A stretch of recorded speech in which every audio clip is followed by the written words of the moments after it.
ঘটবে। এই জন্য তিন আর জাইতুনের কসম কাটার মধ্য দিয়ে ফিলিস্তিনের কসম কেটেছে কে? এই ফিলিস্তিনের বাইতুল হাম, যেটাকে বলে বেথেলহাম, এই বেথেলহাম সিটিতে ঈসা আলাইহিস সালামের জন্ম। সুবহানাল্লাহ পড়েন। মনে থাকবে কোন শহরে? বেথেলহাম। বেথেলহাম শহরে ঈসা আলাইহিস সালামের জন্ম। তার মানে আল্লাহ ঈসা নবীর জন্মস্থানের কসম কাটলেন। এরপরে আল্লাহ বললেন ওয়াতুরে সিনিন, তুর পাহাড়ের কসম, সিনাই পর্বতের কসম। তুর পাহাড় হলো মিশরে, মিশর হলো মূসা আলাইহিস সালামের জন্মস্থান। আর ওয়াহাদাল বালাদিল আমিন, এই নিরাপদ শহরের কসম, মানে মক্কাতুল মুকাররমার কসম। মক্কা মুকাররমা কার জন্মস্থান? জোরে বলেন, আরো জোরে বলেন।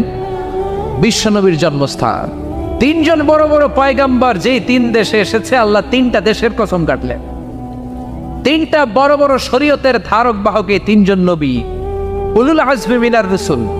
এজন্য আল্লাহ বললেন ওয়াত্তিনি ওয়াজ-যাইতুনি ওয়া তুরি সিনিন ওয়া হাযাল বালাদিল আমিন। তিন আর জাইতুনের কসম, মানে ফিলিস্তিনের কসম। ওয়া তুরি সিনিন, তুর পাহাড়ের কসম, মিশরের সবচাইতে উঁচু পাহাড়, যে পাহাড়ের চূড়ার উপরে উঠে সাইয়েদনা